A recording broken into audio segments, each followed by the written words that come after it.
Good afternoon and welcome.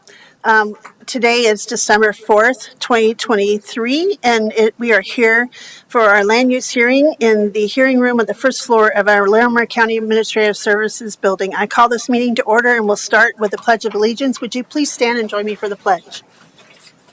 I pledge allegiance to the flag of the United States of America and to the republic for which it stands, one nation, under God, indivisible, with liberty and justice for all. Thank you all for joining me for the Pledge of Allegiance. Again, welcome, good afternoon. I'm Larimer County Commissioner Jody Shad McNally, Chair of the Board of County Commissioners. I am joined at the dais today by my colleagues, Larimer County Commissioner Kristen Stevens and Larimer County Commissioner John Kafalis. And also helping us and joining us today are our staff. First, we have our clerk to the board, Tessa Beatty. Good afternoon. We have our county attorney, Christine, last name I forgot. Lunkus, that's right.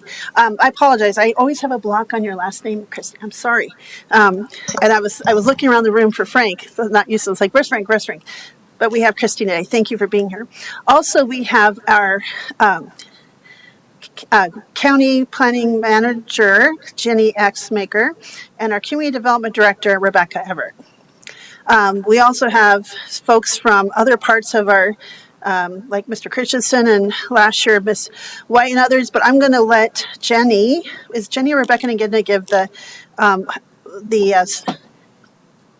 process and numbers of how people can participate in the hearing today, and then Jenny's going to help, or you're going to help to introduce some of our new staff and current staff that are here today. So please take it away, Rebecca. Thank you. Yes, thank you, Chair Shattuck McNally, and good afternoon, commissioners, and everyone who has attended or is watching online. We respectfully request that all members of the audience please silence any electronic devices, and please help yourself to a copy of the agenda and hearing procedure instructions, which are located on the wall just to the right of the hearing room entrance, and also posted online. Please wait to speak until you are recognized by the chair, and we ask that everyone maintain civility, refraining from any audience applause, comments, or disruptions, whether positive or negative. Please make all comments directly to the Board of County Commissioners from the podium. We do have a portable microphone and assisted listening devices available by request if needed. When you are addressing the board, please state your name at the beginning of your comments and provide the spelling of your name if it's unique. And please speak directly into the microphone so that all attendees and online participants may hear. For those who are on Zoom, you will be muted until you are recognized by the chair. And if an online attendee wishes to speak or request an item to be moved from the consent agenda to the discussion agenda, please use the raise hand function on the Zoom control bar.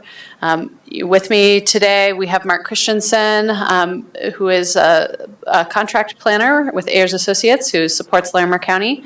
We also have our newest planner joining us today, Cassidy Fior, who just started last week. So we welcome her to the team. And we have Samantha Lasher, Ashton Brodall, and Amy White supporting for various items as well. Leah Schneider and Noel Udell and Connor Sheldon back there from Health and Engineering. Thank you. Thank you, Rebecca. And I guess we'll have to have another table, make them sit up with the rest of you. I'm teasing. Welcome to the team. Welcome to Larimer County. It's nice to have you. Thanks for being here today. Okay, so with that, I'm going to talk a little bit about our consent agenda. For the public's knowledge, consent agenda items are land use proposals where the applicant and the planning department services team are in agreement with the details of the proposal, the recommendations, and furthermore, consent items are presented when there's no known opposition and they are approved collectively without a full hearing. A consent agenda item can be pulled from the agenda by one of the commissioners or a member of the public. And so I'm going to read this consent agenda item. We have one today, and it is item number 1, amended plat of lots 3 and 4 of the James Eller Minor Residential Development, MRD, file number 23-LAND 4353. And that's the only item we have on our consent agenda. So now I will ask my colleagues, commissioners, do either one of you wish to remove this item from the consent agenda? Okay, so now I'll ask those members of the public, is there anyone in the audience today who wishes to remove this item from the consent agenda to have questions or a full hearing? Do we have anybody online? As a reminder, for those of you participating on Zoom, please raise your hand using the raise hand function. We do have one hand raised on Zoom. Okay, let's be clear. Mr. Howard, are you asking to pull this item off the consent agenda to have a full hearing? I see your hands raised. I've unmuted him. Mr. Howard, are you wishing to pull this item off the consent agenda to have a full hearing?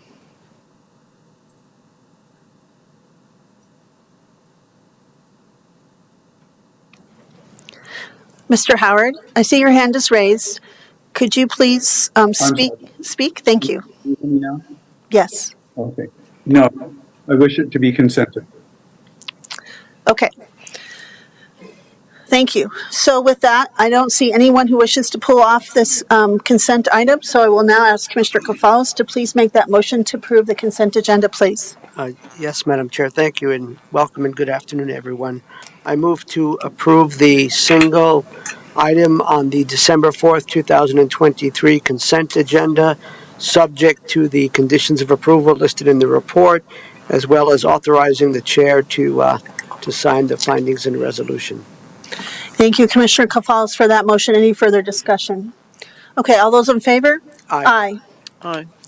Okay, that consent agenda is approved. We'll move now on to our discussion items and our public hearing discussion items. We have 3 of those items today. We will now move on to and forgive me if I mispronounce this, Zulig short-term rental administrative special review, file number 23-ZONE 3493. And I'm understanding, Mr. Christensen, will you be doing that presentation, sir? Chair, yes, I will. Thank you. Please proceed.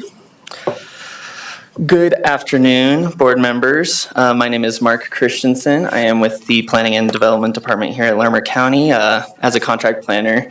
The case before you is 23-Zone 3493 with the Zulig short-term rental. The subject property is located at 322 Sunset Street in Fort Collins, Colorado. It is located north of LaPorte Avenue in the Rostec subdivision. The applicant requests an administrative special review approval for a small short-term rental in the existing 2-bedroom single-family residence with 1 additional sleeping area with a requested maximum occupancy of 5 total guests.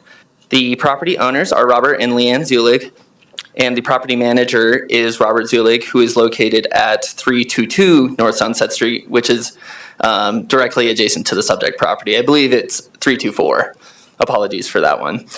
So the address that is being requested is 322, and then the applicant resides at 324. With utilities, it is served by Sunset Water with an on-site septic system.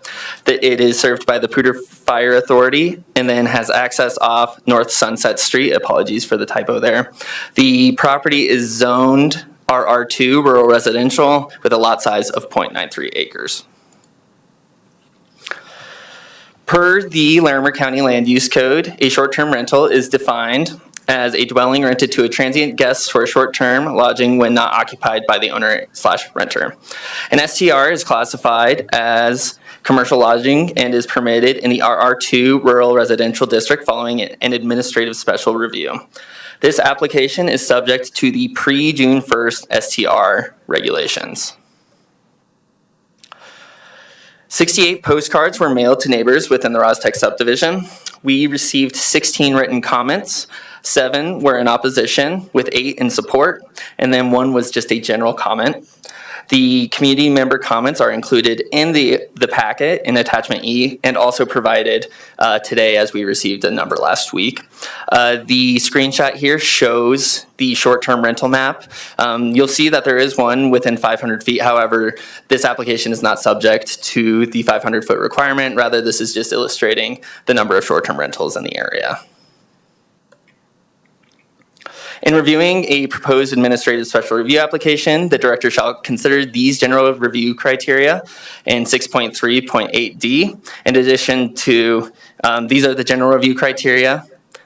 And then there are specific standards for short-term rentals found within Article 3.3.5B2. The administrative special review process authorizes the director to approve applications by which all the criteria are met. If the director determines that the application is unusually complex or raises potential or unique impacts to the county and surrounding area, the director has the ability to refer this to the commissioners for the same review criteria. The proposed administrative special review for the Zulig STR meets the criteria found in section 3.3.5B2 and meets 3 of the 5 criteria found in section 6.4.3D. Staff does not have conclusive determination on criteria 1 or 2 of section 6.4.3D. The development services team is not making a specific recommendation on the Zulig short-term rental, file number 23-zone3493, and has presented all the information by which the Board of County Commissioners may base their deliberation and decision upon. Staff has crafted 2 suggested motions. One is for a suggested motion of denial, and then the last is a motion of approval with 12 criterias that we would recommend that the Board of Commissioners consider. And I am available for any questions. Thank you, Mr. Christensen, for your presentation. We appreciate it. I can see that Commissioner Kafals already has his hand raised for possibly a question, sir. Thank you, Madam Chair. You must be very observant. I just have one question at this time, Mark, and I also appreciate your presentation. Can you pull up a density map to show, in addition to Sunset Street in that general area, including Hollywood, are there any other short-term rentals that are located in that area? Please, if you or someone can do that. Yes, Commissioner, through you, I'll be pulling that up here shortly.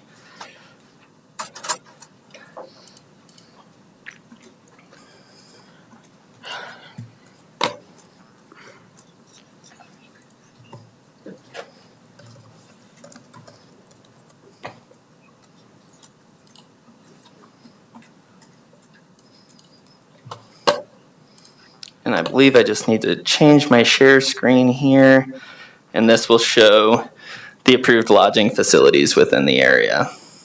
The subject property, again, is located over here at 322, and then there is a short-term rental located across the street. There are also 2 more over here up near Vine Drive. And not shown on this map, there was one approved over here on the corner of Hollywood and Vine as well. Thank you, Mark. Thank you, Madam Chair. Commissioner Stevens, any questions at this time? I think I will hold my questions until after we're hearing from the applicant. But I might have some after that. So at this time, since we don't have further questions, we will ask for the applicant to come forward. You'd have 10 minutes for your presentation. That's kind of the standard we give for everybody. And we'll hold our questions till the end. And then after public comment, you would have 5 minutes for rebuttal. So go ahead and proceed. Thank you. And please state your name and where you live. Thank you. Thank you. Yeah, my name is Leanne Zulig, and I live at 324 North Sunset. So that's immediately adjacent, as you mentioned, to the property in question here. You can go ahead and go to the next slide. Just to give you a little bit of background, we live at 324 North Sunset with our family. We love this neighborhood. We looked for years, actually, to find a place in this neighborhood before we actually found a place, and we've been in this neighborhood for about 3.5 years. We look at this as our forever home. You know, we came here and moved here to put down roots and have a garden and raise chickens and raise our family, and all without limitations of an HOA and this nice quiet space to live in.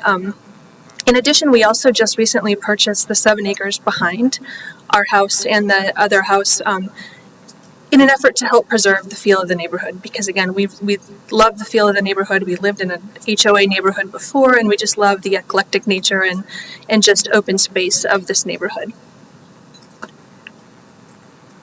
So why are we interested in a short-term rental? First of all, our primary interest is not in having a short-term rental. We are primarily focused on maybe 30, 60, and 90-day type of renters. This is a lot of times can be somebody that's either relocating or trying to find a house in the neighborhood or in the surrounding neighborhoods, or a lot of times workers, medical workers, so short-term, temporary, like traveling nurses and doctors and folks like that. But we do want the ability and flexibility to fill in with some short-term rentals. We're just trying to break even on the property. We don't look at this as a business. It's just the house next door. We have family and friends that come to stay in this property. It's a pretty small house. And then we also want to have some flexibility. So we have aging parents in the area. So we'd love to have the flexibility if something were to happen to one of them, to have them come stay so that we can, take care of them at a moment's notice. So really looking for flexibility and focused a little bit more on 30, 60, 90, but not on long-term renters. We don't really want somebody living in the house full-time. We're not looking to have somebody live there all the time.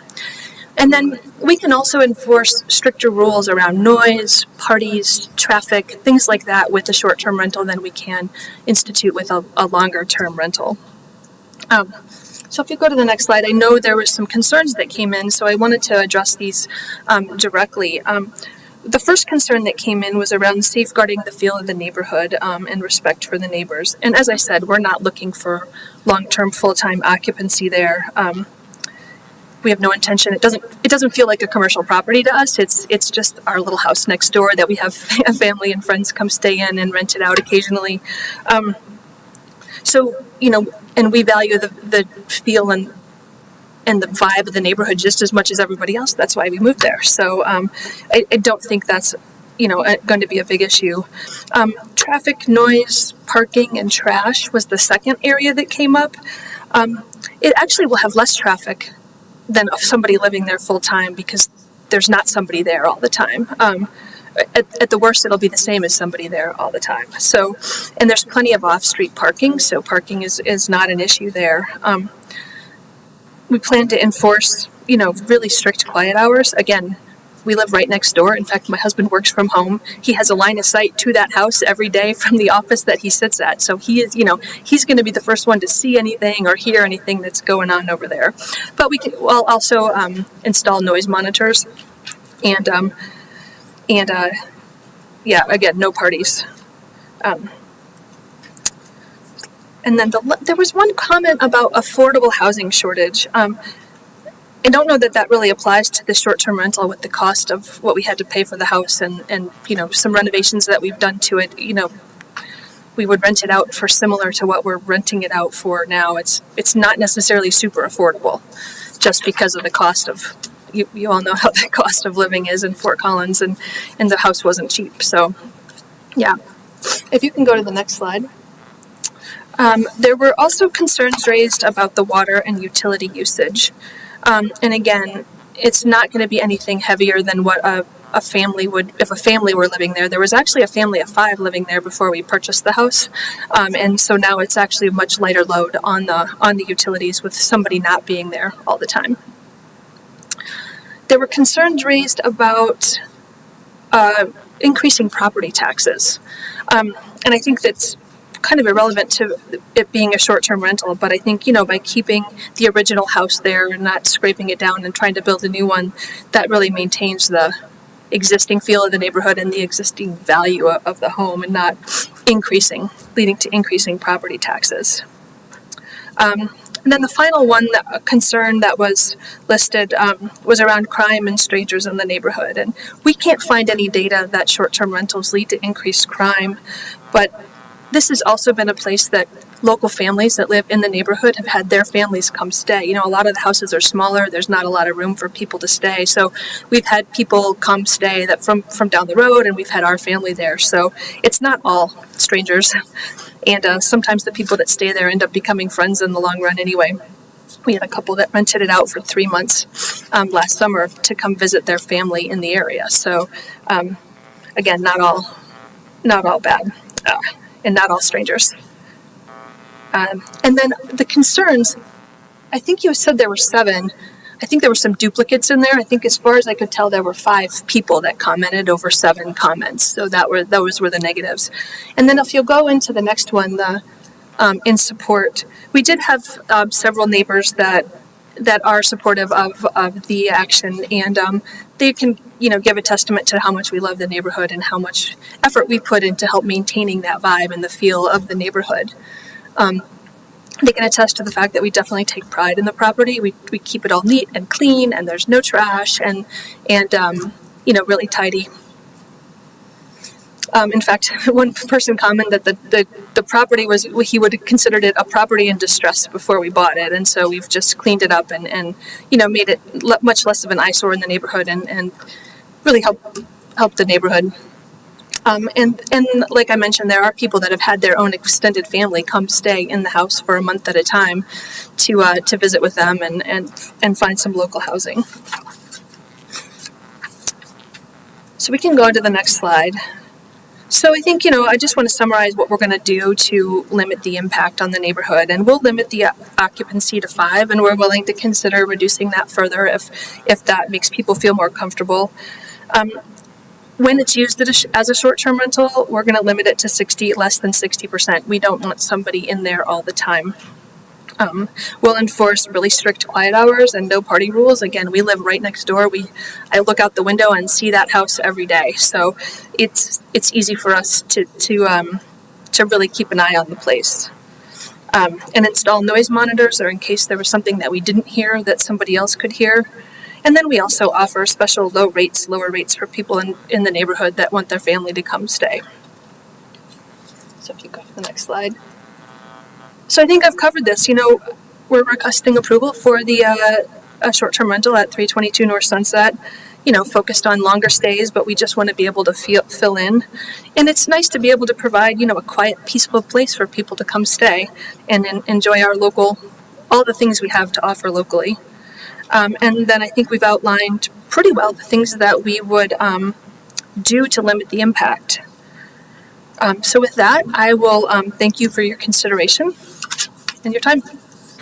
Thank you for your presentation. And can you remind me of your first name? Leanne. Leanne, thank you. Appreciate that. Sorry. Thanks for the presentation. We'll now see if commissioners have any questions for the applicant at this point. Commissioner Stevens. Yeah, thanks for your presentation. So if you are mostly interested in longer stays, you could do that without a short-term rental. We could, yeah. Yeah. So I don't know what's the advantage for you in pursuing a short-term rental? It just allows us to fill in if we don't have long-term renters to fill in, just to help pay for the property a little bit more. Okay, thank you. Commissioner Kafalis. Thanks, Madam Chair. Thank you, Leanne and Robert. The question I had was related to what I just heard Commissioner Stevens say, and I think I know the answer, but maybe you could articulate it, and that is, and it goes back to the comment about affordable housing. I mean, it's often been said that when we do more short-term rentals, it takes housing stock out, and, if there was a way to, I guess the question would be, what prevents you from renting that house that you guys did put a lot of work and, sweat equity and money into, more long-term, where a family could stay, a couple of years or something, other than the flexibility. It's it really is the flexibility. So it's a flexibility when we have friends and family to come visit, to have a place for them to stay. Okay. Flexibility if our parents would, like I said, or if our parents or if somebody were to need something and some care, we can have them right there by us. Okay. Thank you very much. Thanks.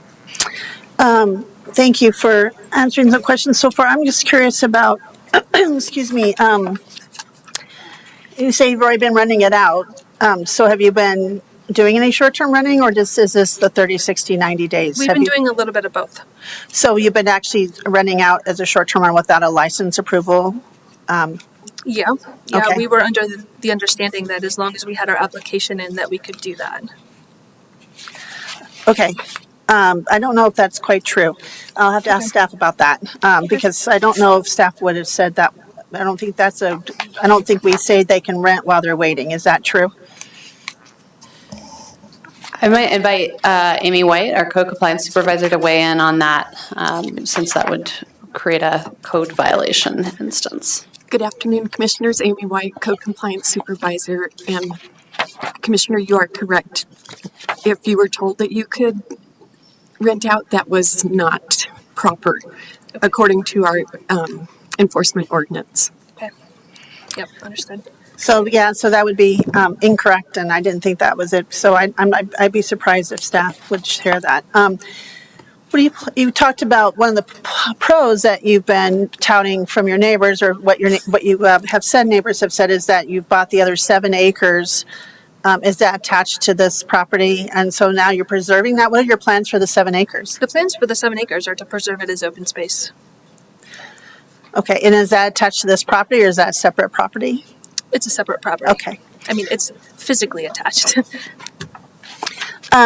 It's adjacent, I should say. Okay, great. Thank you. And you said you're willing to limit it down to lower than 5, Yep. Possibly 4, and then you say 60%. It sounds. I appreciate the comments for flexibility, but in the long term, since you're planning to live there and you're kind of new to the area, really, how you must have some business plan, because it is kind of still a business in a residential neighborhood. What kind of business plan are you looking to break even? If you don't have the long term, you're going to probably do more short term rentals and have more people in and out if you don't get the long term rentals. Would that be an accurate statement? Yeah. Okay. Yeah.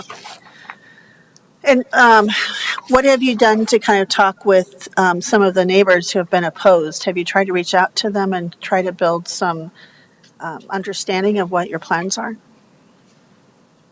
No, I haven't actually. Okay. Yeah. Great. I appreciate that answer. And so I think at this point I'll wait and say the rest of my questions. So we'll go ahead and do public comment, and then you'll come back and you would get 5 minutes for rebuttal. Okay, thank you. Thank you. Okay. So do we have anyone signed up for public comment?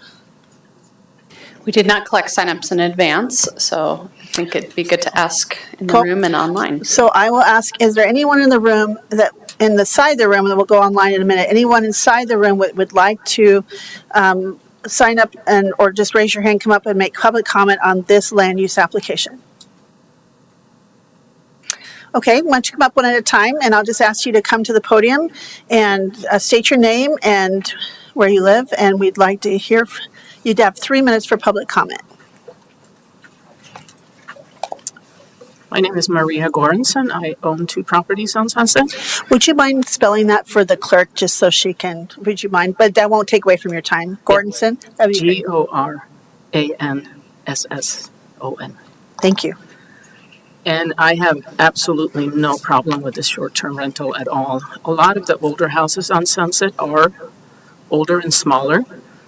And I'm looking forward to being able to use this short-term rental for my family, because they can't fit in my house. I also have no concerns because I know these people are responsible. I know they live next door. And I also have some experience previously with STRs. And as far as I know, there's no connection to higher crime problems or noise problems or anything like that. So I feel like they've done a great presentation. I feel totally comfortable with my approval of this. Thank you. Appreciate your public comment. So the next person would like to come up and give public comment.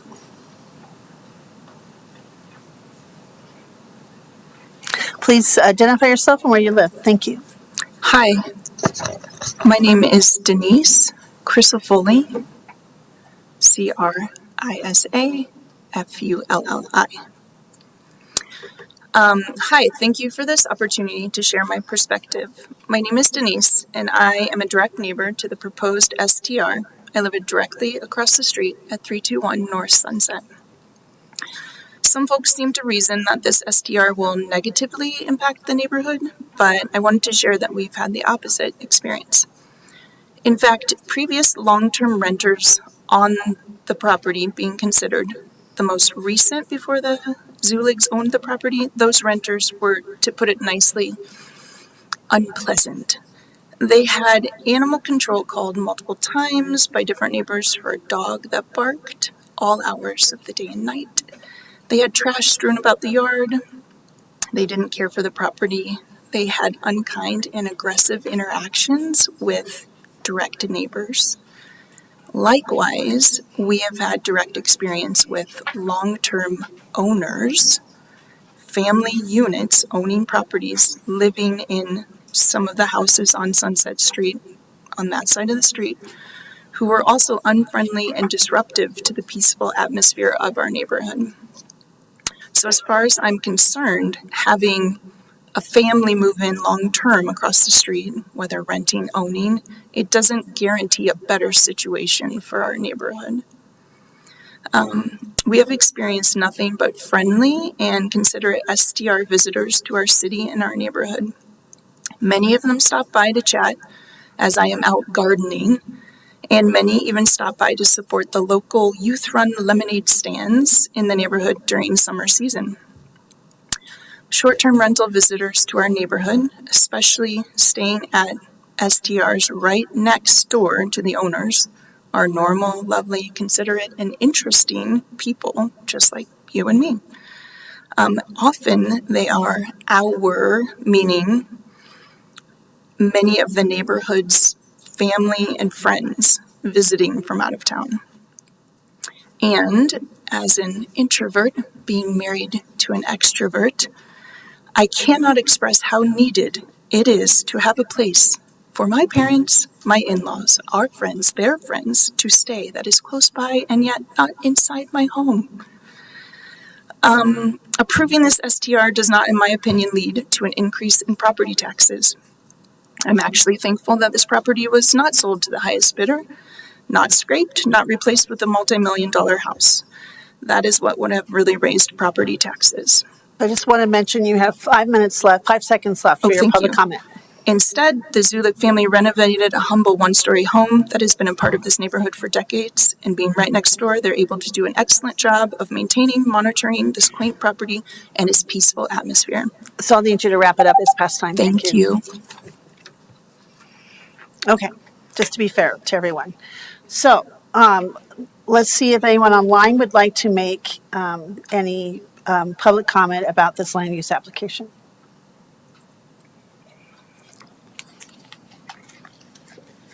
So as a reminder, anyone online who might want to make a comment, please use the raise hand button, or if you are calling in from the phone, press *9 if you would like to raise your hand to speak. Seeing none. Okay, so I will take one more chance. Anybody else in the room? All right, we'll close public comment. So now the applicant has the chance and opportunity for 5 minutes of rebuttal, but there really wasn't any rebuttal, so I'll leave it to you. Would you like to take your 5 minutes? Okay. So we'll close that portion as well. And now we'll go back to my colleagues. Do you have any other questions? Commissioner Stevens? Okay. So I would just ask staff first, what would we do in this circumstance if we find out they've been already renting, and how would we address that going forward since it was said in a public hearing? Amy, would you like to weigh in on that?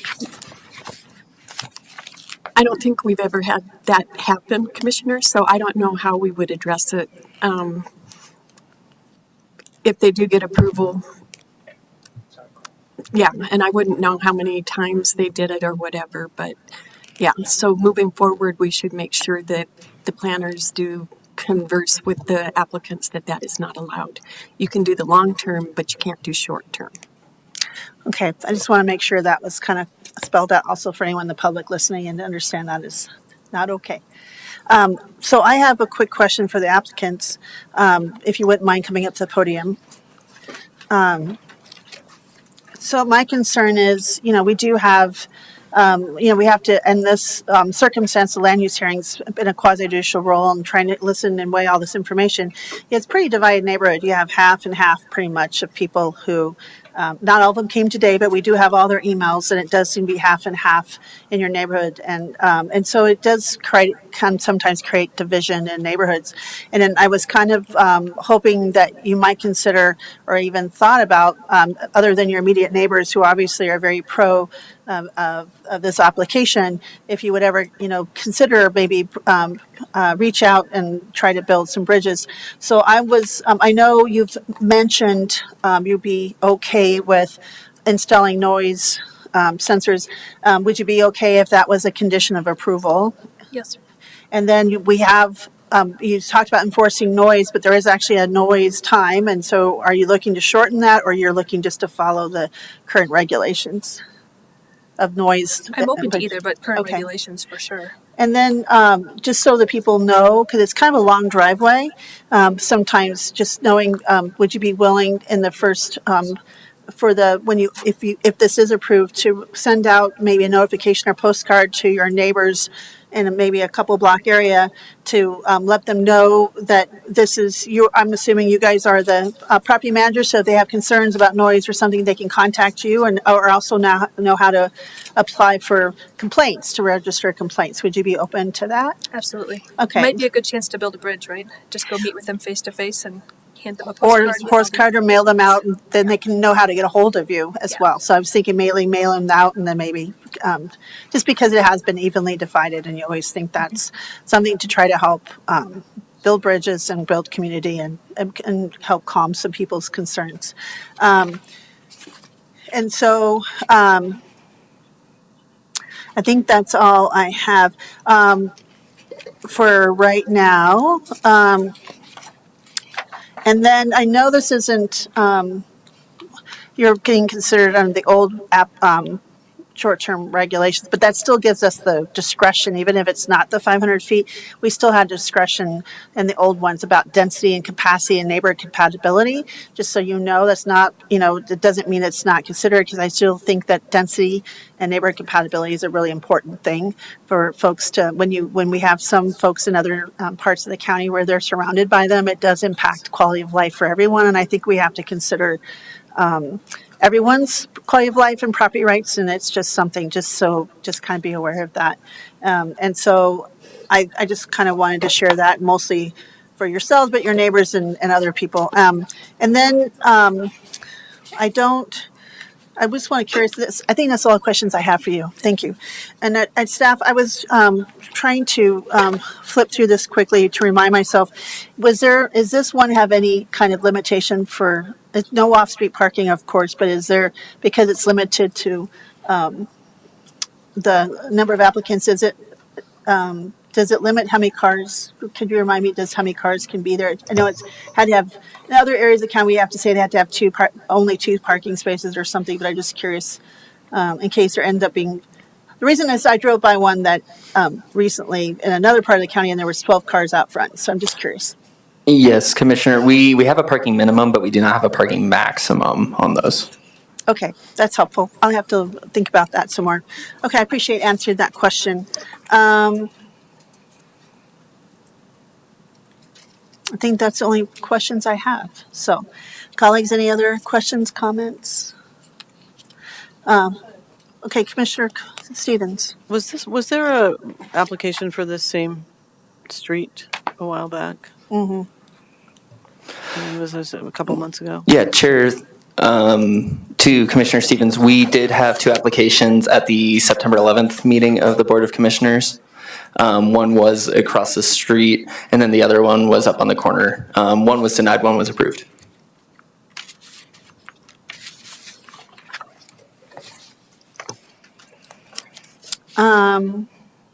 Okay.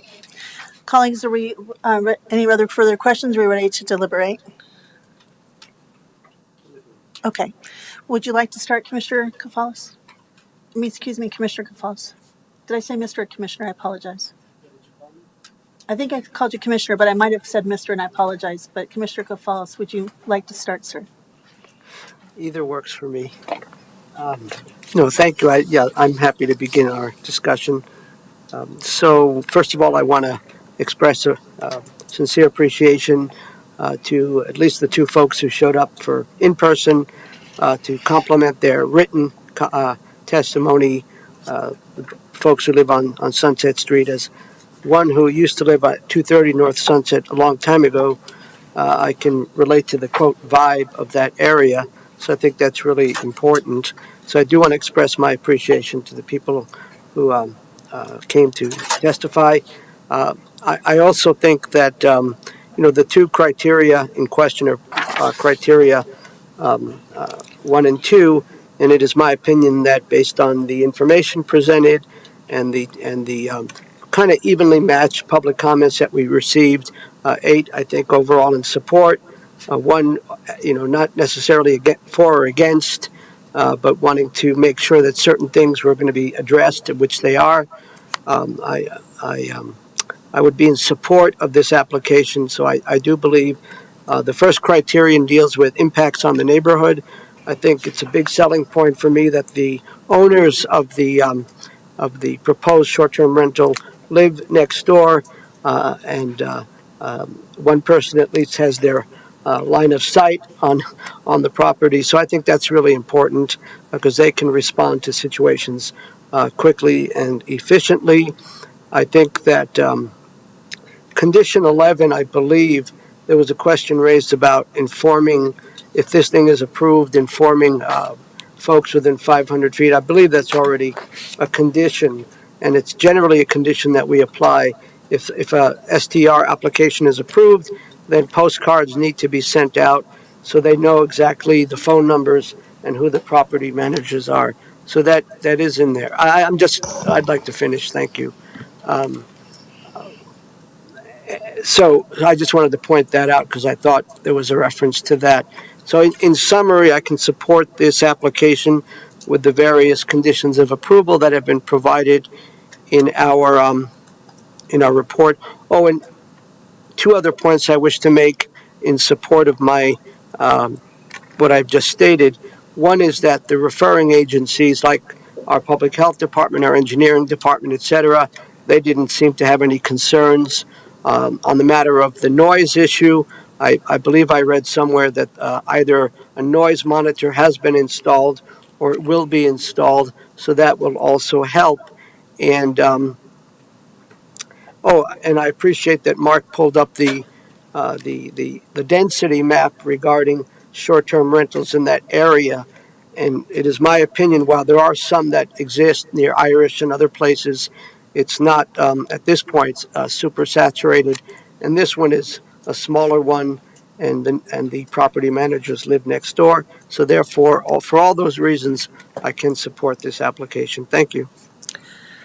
Thank you, Commissioner Gonzalez. Commissioner Stevens. Yeah, I will not be supporting this application. I mean, I appreciate that there were people that came out in support and that no one came out in opposition today.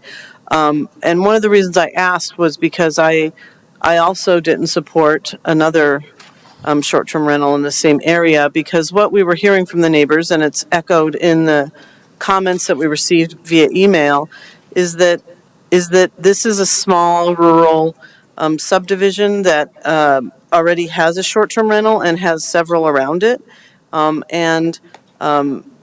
certainly able to rent it out long-term, 30, 60, 90 days plus. But because I want to, I feel it's important to be consistent, and because what I heard I know we have the information in front of us, but the information in front of us sort of, basically states that this is not a neighborhood that really can support, it will affect the existing neighborhood by adding an additional short-term rental. And there's already one across the street. That's pretty dense, if you ask me. All of a sudden, sometimes these rural neighborhoods become just sort of the sort of hotel land for people who live in Fort Collins.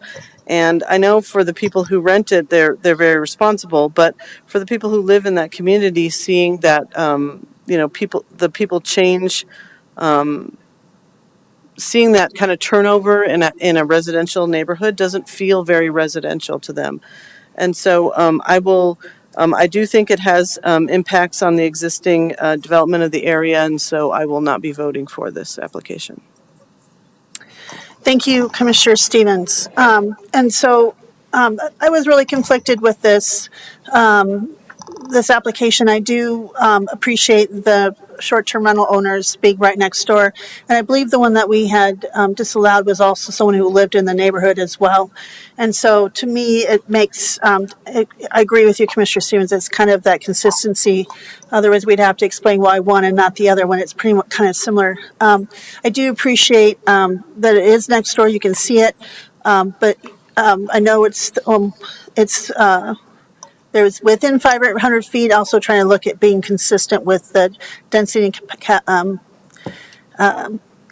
neighborhood compatibility. And so I guess we did hear, like I said, it's 50-50. And Commissioner Koufalos, when I talked about handing it out, I know that's part of the conditions, already part of the process. I just thought since these are much bigger lots, and kind of a spread out neighborhood, it might have been nice to do an extra layer since this was so many people in opposition. I just thought they might be, some of the other neighbors might feel at least heard if they were able to have some information to be contacted. And so I'm looking at, back at these letters, and I think what sways me is your conversation, Commissioner. I was thinking about that. I did remember back that we had disapproved that other one that was on the same street with kind of pretty much a similar situation. And I don't know if that's fair that we have disallowed one and then allow the other when it seems like it's kind of the same thing with one across the street.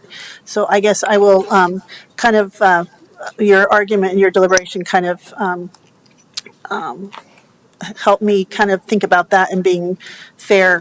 And so I will also be joining you in not supporting this application. So I'll ask you to make that motion, please.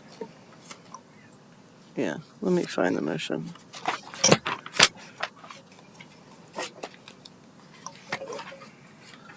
I move that the Board of County Commissioners deny the Zuling short-term rental file number 23, zone 3493. Thank you for that. Any further deliberation? All those in favor? Aye. All those opposed? No. Okay, thank you, Commissioner. We'll move on to the second discussion item, and that is the Franzak Short-Term Rental Administrative Special Review, file number 23-CONE 3501. And Mr. Christensen, we'll have you proceed again. Thank you. Yes, good afternoon, Commissioners. My name is Mark Christensen with Ayers Associates, working with the Planning Department. The item before you is case number 23-zone 3501. It's a Franzak. Apologies if the pronunciation's a little off there. Short-term rental.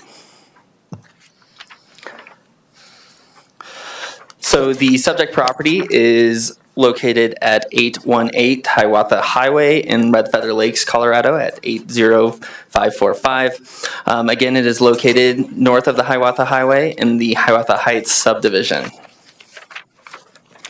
The applicant is requesting an administrative special review approval for a small short-term rental located in the existing 3-bedroom single-family residence with one additional sleeping area for a maximum occupancy of 4 total guests. We worked with the applicant to reduce the number of occupants due to the septic capabilities at this specific property. The property owner originally had requested 8 total guests, so we reduced that down to 4 due to the septic capabilities. So the property owner is Maureen Elena Franzak. She is also the property manager and resides in Wellington at 8540 3rd Street, which is 52 minutes away. The current zone district is O open with a lot size of 0.54 acres. With utilities and access, we have well water and on-site septic. It is served by the Red Feather Lakes Fire Protection District, and then it has access off the Hiawatha Highway with an access easement. Per the Larimer County Land Use Code, it is zoned open, and a short-term rental is defined as a dwelling rented to transient guests for short-term lodging when not occupied by the owner/renter. An STR use is classified as commercial lodging and is permitted in the O open district subject to an administrative special review. Again, this application is not subject to the current STR regulations. It is subject to the pre-June 1st STR regulations due to when the application was filed. 221 postcards were mailed to neighbors within the Hiawatha Heights subdivision and the surrounding Red Feather Lakes area. We received 8 written comments, with the 8 being in opposition.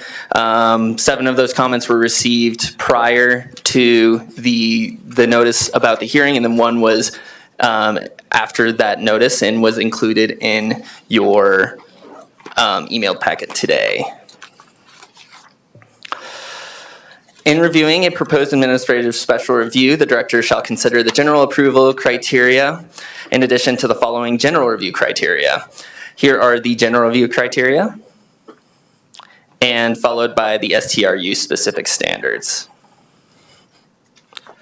The administrative special review process authorizes the director to approve applications by which all criteria are met and there are no substantive issues. If the director determines the application is unusually complex or raises potentially unique or serious impacts on the surrounding area, the director may refer the application to the commissioners to review with the same criteria. The proposed STR for the Frontenac STR criteria meets the criteria in section 3.3.5B2 and meets 3 of the 5 criteria in section 6.4.3D. Staff does not have the conclusive determination that criteria 1 and 2 are met. The development services team is not making a specific recommendation on this STR file number S23-zone 3501 and has presented all the following information by which the Board of County Commissioners may base their deliberation and decision. We have crafted 2 suggested motions. Here's a suggested motion of denial. And lastly, the suggested motion of approval. I would like to note in your application and email today, we forwarded on the wildfire inspection results, and the applicant did pass that. However, we did add a condition that the applicant do an amended plat process, to consolidate the subject lots prior to receiving a short-term rental license, and that's just due to the complex legal descriptions and the need for a survey to ensure that all the building is within the property boundaries. So with that, I am available for any questions. Thank you, Mr. Christensen. Commissioner Stevens. Yeah, thank you. Was that one of the people said that they thought some of the parking was on somebody else's property? Is that why you're suggesting the amended plat process or requiring it? Yeah, Commissioner Stevens, we added that requirement to solidify what the property lines are and worked with the applicant to discuss that issue as well. It seemed like there were some questions there. That's good to know. Thank you. Commissioner Gonfalves, any questions? Yes, Madam Chair, thank you. And, does that condition of approval regarding an amended plat, would that also address concerns that we heard about the shared driveway and access to this property? I don't know if that kind of easement or that kind of permission was already established. So, yes, Commissioner Gonfalves, the applicant was able to provide the information to the engineering department on the access agreement. That is a separate issue, the access agreement, as that's an easement that goes through different properties. But the applicant did satisfy the requirements of the engineering department for access.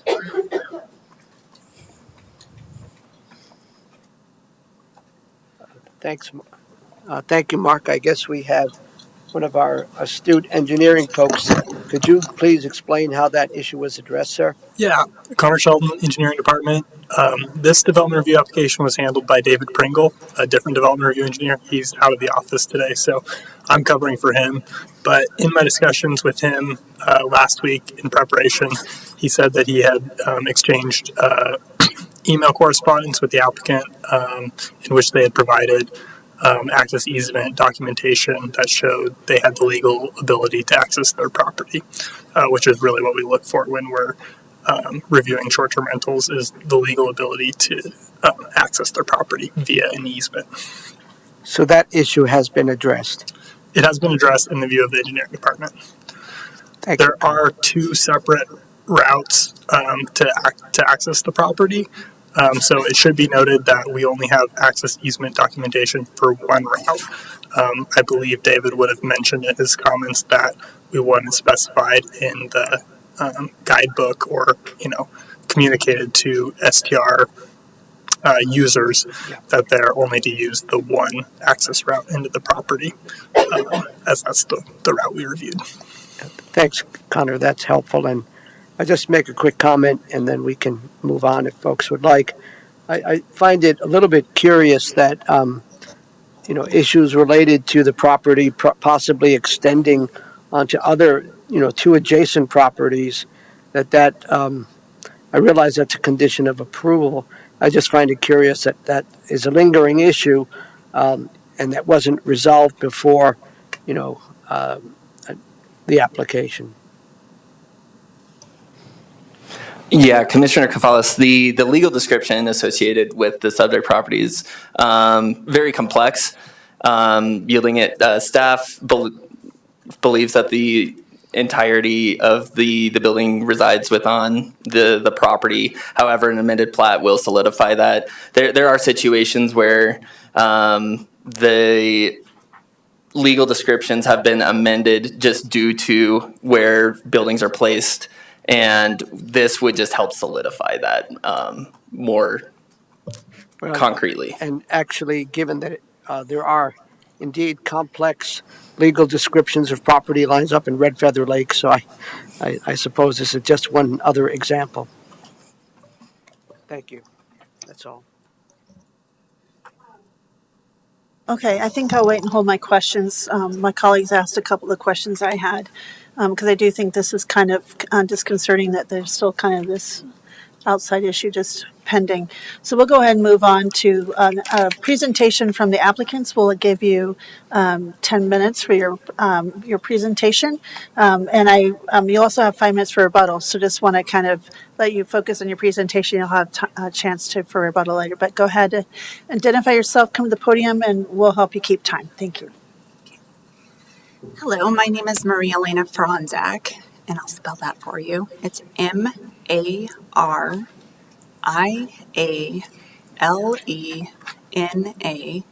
You may spell the last name too. Is Franzak, F as in Frank, Ronczak.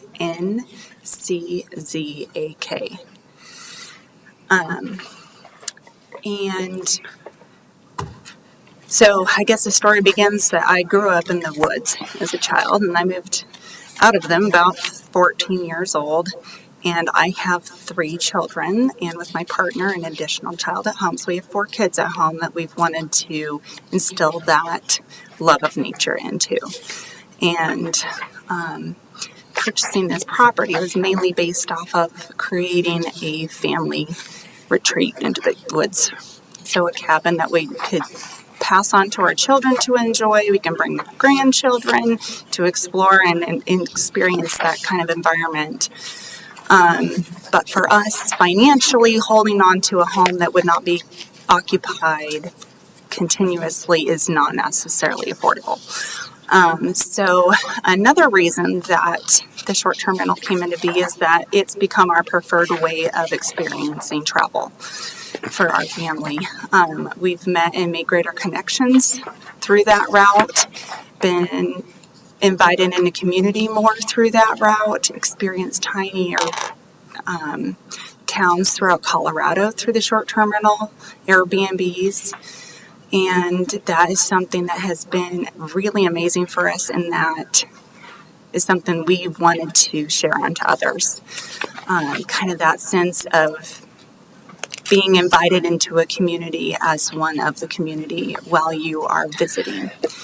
So for me, a lot of it is combined in family and providing service. So for us as a family, we're a family of 6. So the usage of the property will be a lot less than if we were residing there full time. And with our children's school needs, residing there full time is just not really an option.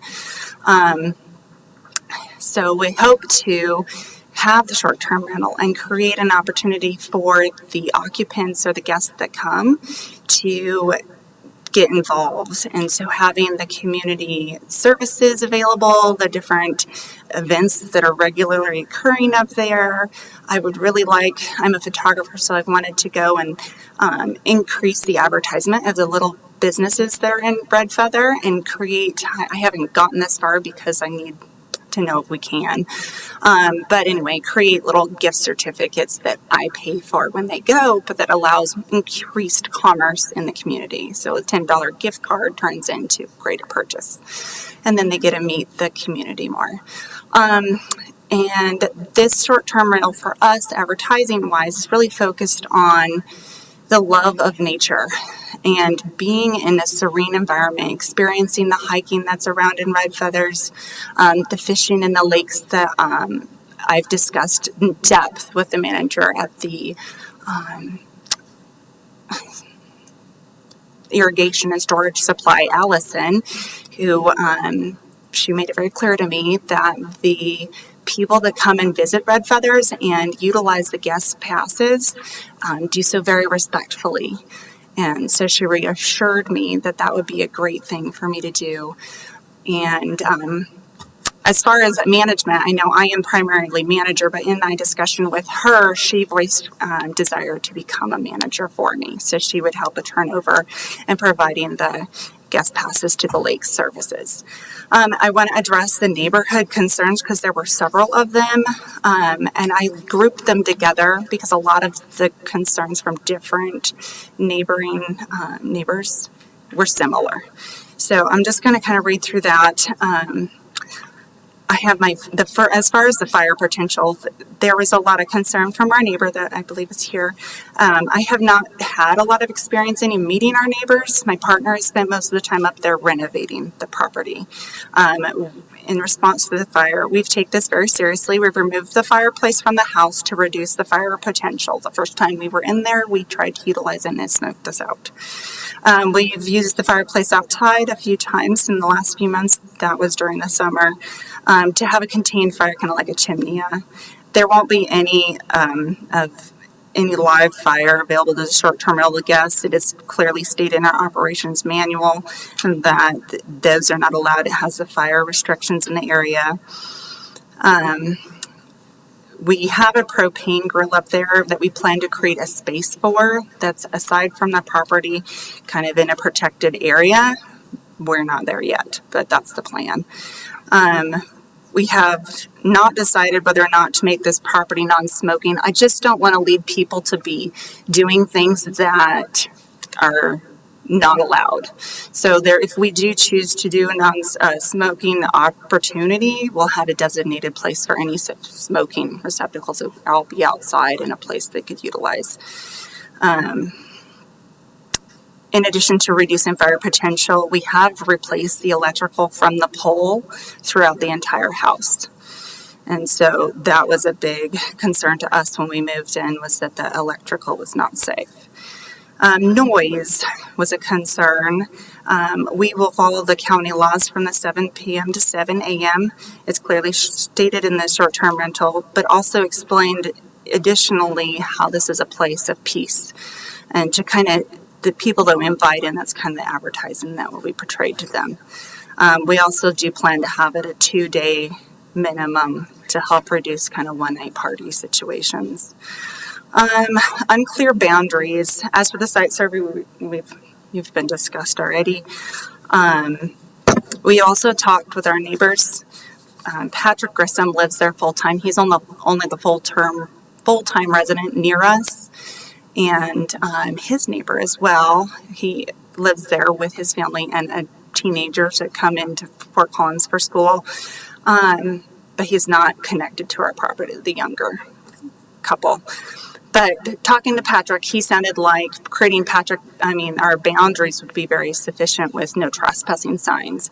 There were a lot of concerns about wildlife migration, and I believe putting up a fence would drastically impact that. So if that's something, we would also consider like a wire that would delineate the property line.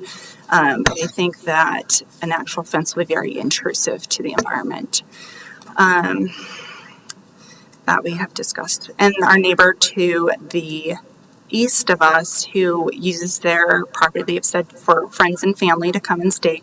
It's been described as a short-term rental. The property owners have explained that it's more for friends and family that they have come stay. And they've been very friendly with us as well. So migration of wildlife will not be impacted any greater manner than the full-time residency in this property with our family. The land is not being altered or disrupted to natural wildlife usage. Within the operations manual, there's information on the local wildlife for education to guests new to the experience. There was a lot of discussion from our neighbor with concerns for boundaries. And if it's important to them to do a fence, I think that wouldn't be impossible. And I believe if we, like normal neighbors, would split 50-50 for a fence if that's what she wants, or we can discuss further protection specifically for the well area. I know my partner had talked with her husband about maybe putting some like a barrier around that with heavy wood or like a masonry blockage. But anyway, it's a conversation to have. The driveway access and parking sounds like it's being managed outside of my management. But I have updated the picture of the driveway to show just parking in front. It would be no more parking than as our family comes up and parks there regularly. Our current neighbor, Patrick Grissom, is a full-time resident, like I said. He works to maintain the road that passes through the property, and my partner and him have been working to get more gravel and redistribute that together as well. He plows the road in the winter, and we're also capable of plowing our driveway as needed as he is unavailable. Last year, we had no difficulty accessing the property throughout the winter, and we were there regularly every weekend. I also think that I could, in my manual, take actual pictures of the cars parked there so there's no confusing, because in my little icon thing it doesn't create reality, so I thought that could be a help. And I already discussed about the well. I just want to give you a heads up, you have about 25 seconds left in your 10 minutes. Thank you. Okay, the septic, we said we addressed for the 4 electrical concerns I talked about. The ATV concerns, the roads say no HOVs already, and Patrick had voiced concern that there would be additional living space created, and we have no plan for that in the garage. Thank you for your presentation. So colleagues, at this time, do you have any questions for the applicant? Commissioner Stevens? Okay, I don't have any time at this time. We might call you back up. Thank you. Okay. So now we'll open up public comment. Let me start by saying if there's anyone in the room would like to make public comment. Okay, so let's start with the lady in the first row. If you would come up, identify yourself, and make public comment, you'd have 3 minutes. I'm kind of nervous, guys. You don't have to be nervous.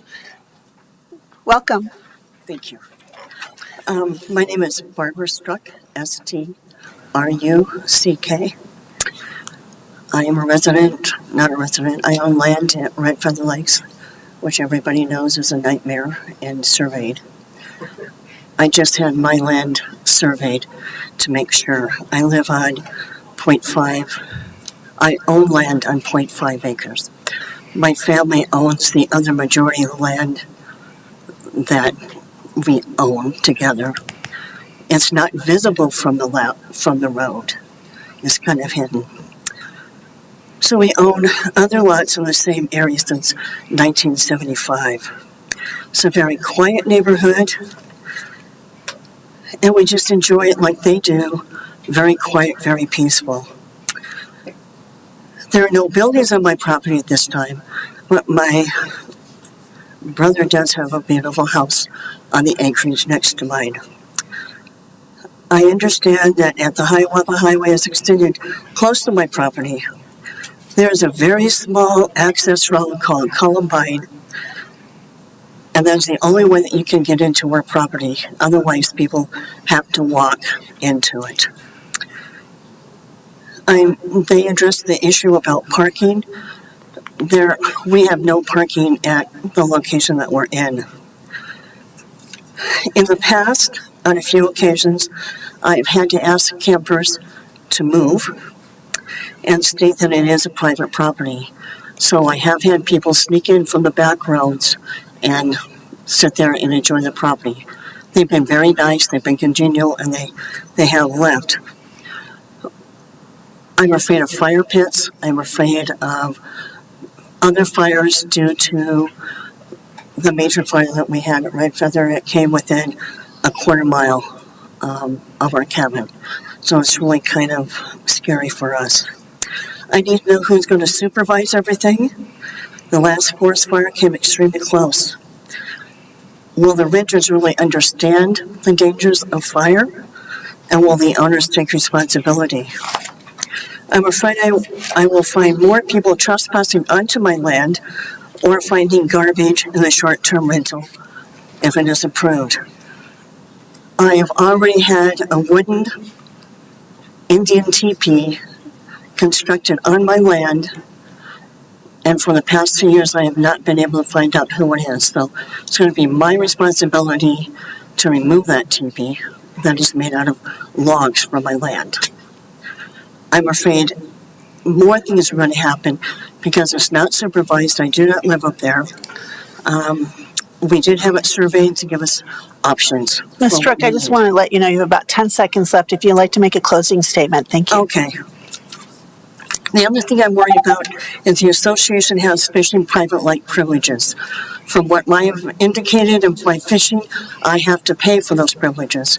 The people who have not on the rentals do not pay. Thank you. And just, is that your closing statement? Yes. So are you, would you like to make a closing, or in opposition, I'm assuming, your public comment? Is that your closing statement? Are you? It was just about the fishing. Okay. I'm more concerned about who's going to be responsible if I have problems. Is there somebody that's going to be close by, or do I have to call the sheriff, or who's going to be responsible for my concerns? Thank you. Thank you for your patience. No problem. Thank you for your public comment. Okay, we'll have the next person who'd like to make public comment. Please come up to the podium, identify yourself, where you live. You'd have 3 minutes for public comment. Thank you, and welcome. Greetings. My name is Tamara Johnson, and I own 824 Hiawatha Highway, as well as the parcel of land directly adjacent to my cabin, which are between the 818 Hiawatha property, the proposed commercial short-term rental, and Lake Chagwa. Please don't consider this commercial business venture of a short-term rental as a go to this very closely situated cluster of nearly 100-year-old cabins. It has problems with encroachment, easement issues, and was constructed prior to setbacks. The proximity of 818, 820, and 824 don't allow for the infrastructure necessary to fulfill the needs of an STR with respect to access, parking, noise, and well-defined boundaries to help guests stay on the 818 property, and also has the potential to become a significant fire risk to all. There still is an issue regarding inadequate wastewater treatment plan because, as though we know maybe only 4 guests will arrive, many will follow for the party.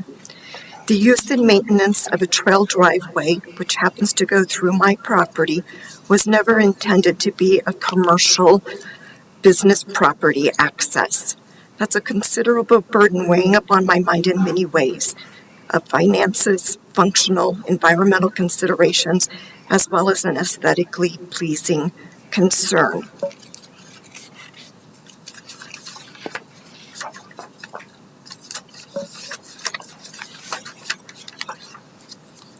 The private driveway across my land was never intended for commercial use. A short-term rental will have multiple vehicles multiple times a month, and also management and cleaning. A legal agreement, which should be on file with the county, was executed between the 3 former owners of the cabin with addresses 818, 820, and 824 Hiawatha Highway for this easement pertaining to a residential driveway. The document defines an access driveway as basically a 5-foot wide trail, then with a 2-foot building surround for 818 because it was partially placed upon my property. Their driveway has a 6-foot entrance into the garage on 818 also.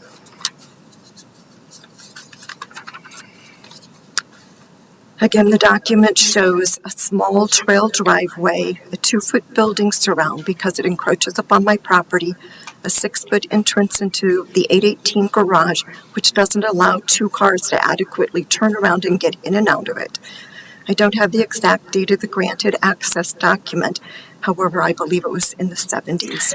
And I just want to let you know, you have about 10 seconds left, and if you want to finish your statement and make a closing statement, thank you. So I have concerns regarding encroachment, inadequate available property, and parking and trespassing. Thank you. Thank you for your public comment.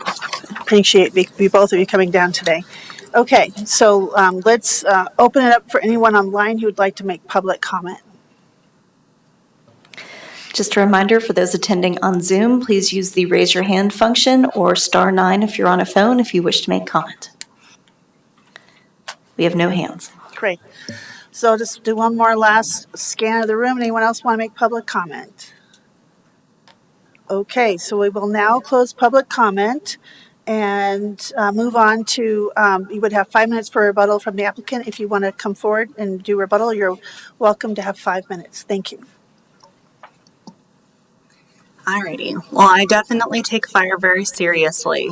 One thing I didn't mention for noise was that I thought the idea for the other people that came to send out the information to have my name on there, because I would appreciate being called immediately if there's any concerns for noise. And having Allison as my partner up there, as well as another neighbor who has been helping with cleaning nearby. I feel like there's a lot of people willing to keep an eye out and be my tattletale, so to speak.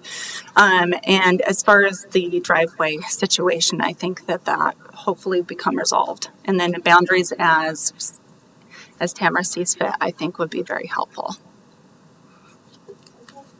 Well, so that's your, just want to make sure you take advantage of your full 5 minutes. Just want to make sure you're wrapped up. Are you ready? Or you feel like you've? I think I'm ready. Okay, great. We'll close your rebuttal time then, and we'll move on to any further questions from commissioners. Do you have any questions for the applicant? No? Okay. Thank you. Have a seat. Okay. Colleagues, do you have any questions for the staff? Commissioner Kofalis. So regarding the additional condition of approval to revisit the plat, would that also include what Ms. Johnson has raised in her written testimony, as well as being here today, the setback issue? I understood from her comments that there were no setback requirements back in the day. So how would we address that if indeed the cabin is either too close to the adjacent property or overlaps with the adjacent property? Sorry. I think we'd have to address that at the time of determining what the setback actually is and looking at what the setback requirements might have been when the cabin was built, and if we actually did have setback requirements at that time. Thank you, Jenny. So that would be taken into consideration, of course. Then, is it possible to pull up a picture of this situation? I know that Ms. Johnson did send us the pictures that we were provided, hard copies. I don't know if we can pull up a GIS. I'm still trying to understand where this cabin is and where where Patrick lives and other folks, and these driveways and Shagway Lake and all the rest. That would help me to make an informed decision. Yes, Commissioner Kofalis, I'll go ahead and pull this up. I do want to note with the GIS property lines that they're not always 100% accurate, which is why we'd always defer to a survey. So that is why we have required that to be a condition, but we will show the GIS map for reference. Thank you, sir. While that's being pulled up, Commissioner Stevens, do you have any questions? Maybe this is for Leah, but I had a question about it looks like they lowered the amount of people that would be available to stay at any given time because of the septic limitations. And so, But there was also, and I think it might have been Tamara who spoke today, talked about, kind of concerns about something leaching into the lake and that they had issues in the past. And so I just wonder if you can just kind of update us on, kind of what the condition of the septic is. And Leah, I'm going to have you hold on that just because they did pull us up in Commissioner Kefauver since they were able to pull it up, and then I'll have you answer Commissioner Stevens. I just thought I didn't know how long it was going to take them to pull it up. So if you would pause and let's let Commissioner Kefauver get his question answered first, if you wouldn't mind. Thank you, Commissioner Stevens.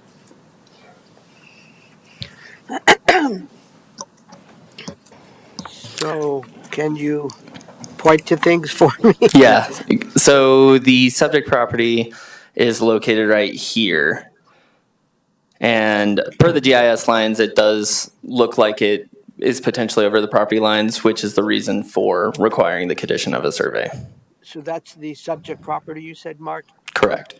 And the address is like 820, and the subject property is at 820, is that right?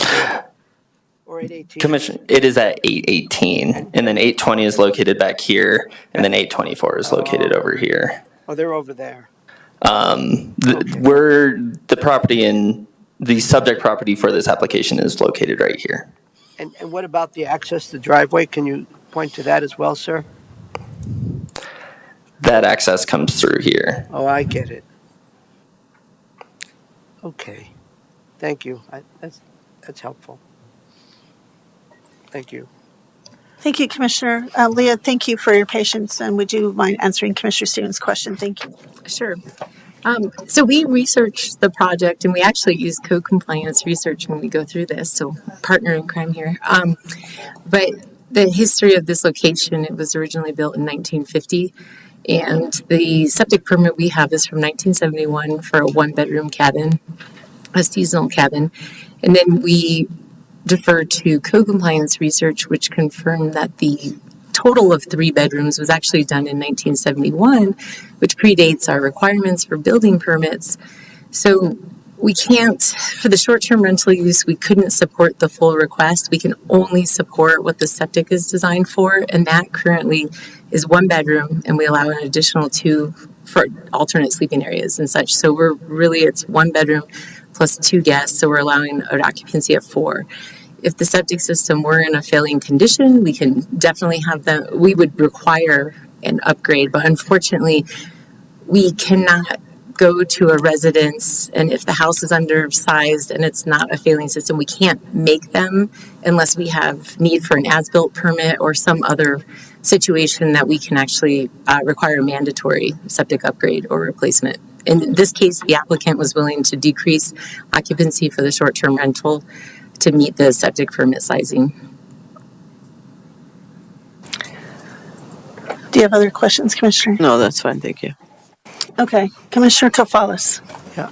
Thanks, Leah. Could you also speak to, I thought I read somewhere, the septic system, and there's a leach field, and the way it drains, or could you... It's in one of the letters from, I think, Tamara Johnson. I thought there was a concern about adjacent water supplies or some of that potentially getting into the lake, that kind of thing. That we don't have knowledge of that. So if the neighborhood does have concerns, they should contact the health department so we can do a site investigation. Because if there are failing septics, we need to get those repaired. We can require immediate repair on those. And in this case, this one is, if it is failing, we can address that. If it is not failing, it does have a 1,000-gallon septic tank, which is adequate for a 3-bedroom. So it has the capacity to take in the waste. And if it's been a low use, low occupancy over these years, if you've only had like 2 or 3 or 4 people in there, the septic has actually been adequate. So it just trickles in. It's a gravity system. There's only a small amount of water that goes out to the field at a time. So there is a chance that it could be okay, but if it is failing, I would please ask those that are aware of it to contact us so that we can start taking action, because there are bodies of water around here. And if everybody's on a well, we'd want to see what the, how the wells are located. Unfortunately, the septic permit that we have is a voluntary permit, so it was before we even started requiring permits. So you could come in and outline what you had, but a as-built drawing was not required at the time. So I don't know where the septic is actually located. Please, Commissioner, thank you. Thank you. Regarding if it's determined that the septic system is failing and we're notified, how and how quickly can we affect that so it's not, so effluent isn't getting into the lake or perhaps into other water supplies? Am I understanding? That's just a matter of us going up and confirming with an inspector. As soon as we receive the confirm, we can validate it, and then we start the process. So some of it would be that we have to, there could be an intermittent collection system in the meantime to prevent overflow. There's options that we have in order to stop the use of it in the meantime. We would allow in this situation like portable restrooms, one of our favorite topics. So Right. it would be a substitution. And Commissioner, we probably would use the International Property Maintenance Code and post a do not occupy on there so we can get it stopped rather quickly. Stopped up rather. Thank you. Thank you. Thank you for asking. That was one of my questions, is the septic, having a septic system. I just need, if you wouldn't mind, Mr. Christensen or Ms. Everett, whoever, help me understand this whole replatting issue that is a condition of approval. It sounds like a lot of things are unsettled, and I look at that picture and I'm just curious. Okay. Yes, Commissioner, through you. So this would be, just to clarify, that it is a complex legal description. So we would be looking to solidify that legal description and ensure everything were to be located on that lot.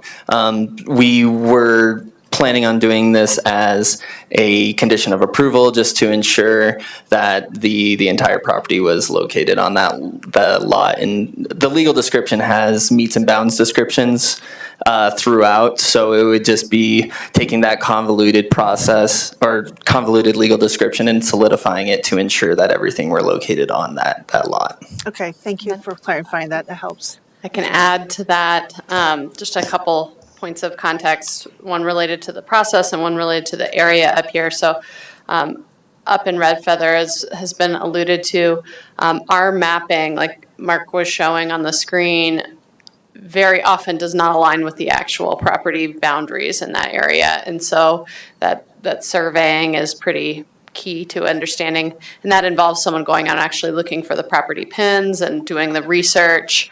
And in this case, we don't trust many of the property boundaries that are shown on our own county mapping up in this area without verification. So it may not be as far off as it appears on the mapping.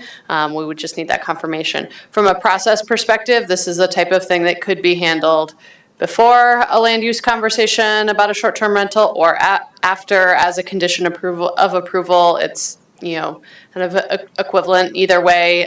So as the board, you would have the discretion to decide if you wanted to wait until something like that is resolved to make a decision on the land use, or make a decision on the land use with a condition or without that information. So that's really your discretion on how you want those sequenced in the process. Thank you. I appreciate that. Commissioner Gonzalez? Yeah, and the corollary to that is if the condition of approval cannot be met, then this short-term rental application could not move forward. Certainly, yes. If this were to be approved with the condition of approval to complete that amended plat process, and that amended plat was not completed then within the required period of time, then that decision would be. Or if the amended plat process indicates that there are real encroachment issues regarding boundary lines or setbacks. There could be additional requirements that then come into play, variances or encroachment permits, or easement vacations or other actions that would require additional kind of review and approval by the appropriate kind of decision maker, which may in some cases be this board. Okay, thank you. I appreciate that clarification. So colleagues, do you have any other questions? Okay, I think I've gotten my major questions answered. Are we ready for liberation? So Commissioner Kafals, just want to check with you. Are you ready, or do you have some more questions, sir? I don't have any other questions. Okay, thank you. So I appreciate certainly the applicants being here, and I appreciate that there's a willingness. To me, in light of the proximity to other neighbors, that's a concern, and I appreciate that you're within a 52-minute drive. But in the wintertime, if it's going to be rented, it's tricky to get up 74E, but it sounds like you're willing to consider the person you identified as a possible property manager who lives up in the up in the area. I imagine Patrick would be a good property manager, I'm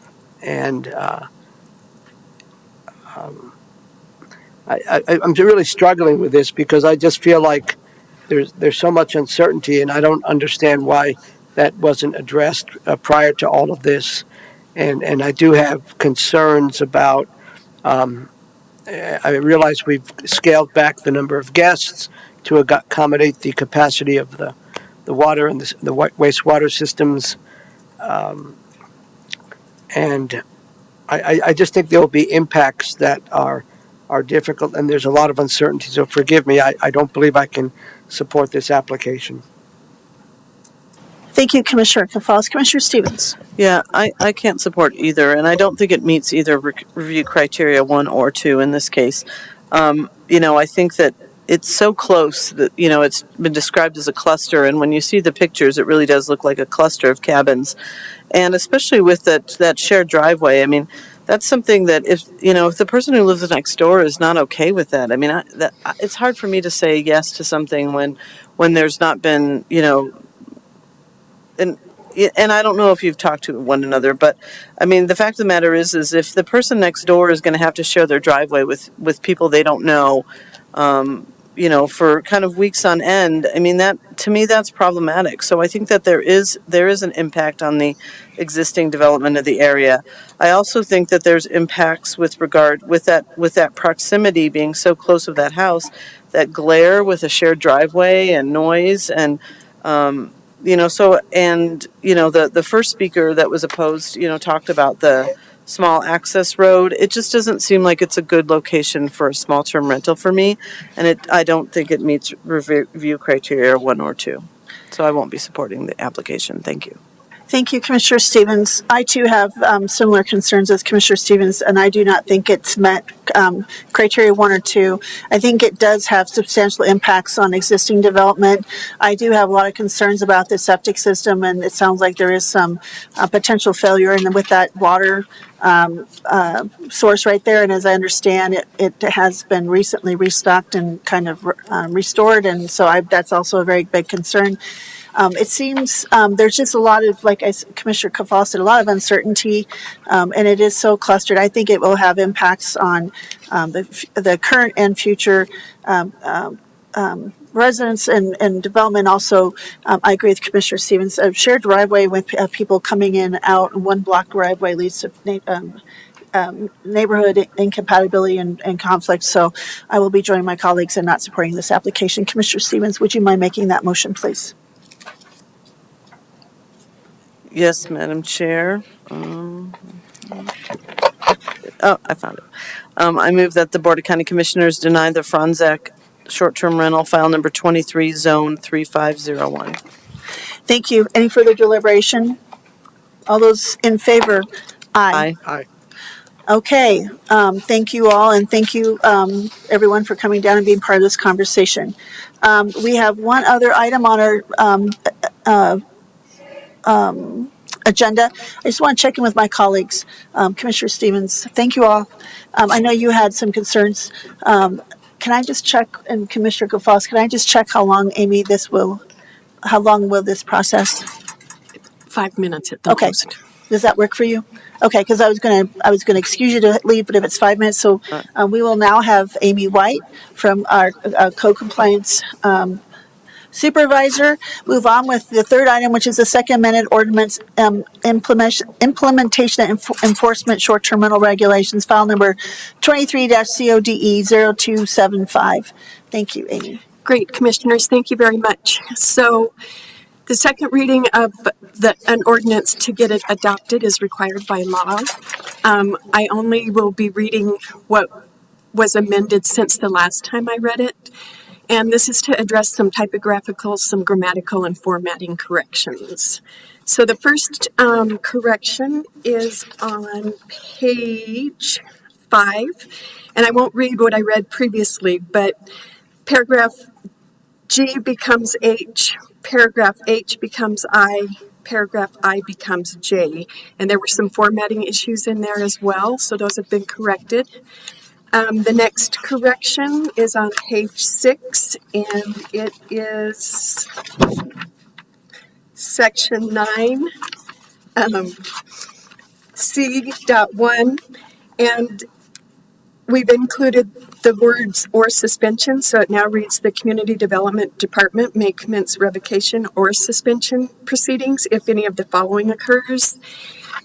And then in 9D, number 3, we have added to revoke or suspend. So that will now read, the director shall consider the following when determining whether to revoke or suspend the short-term rental license.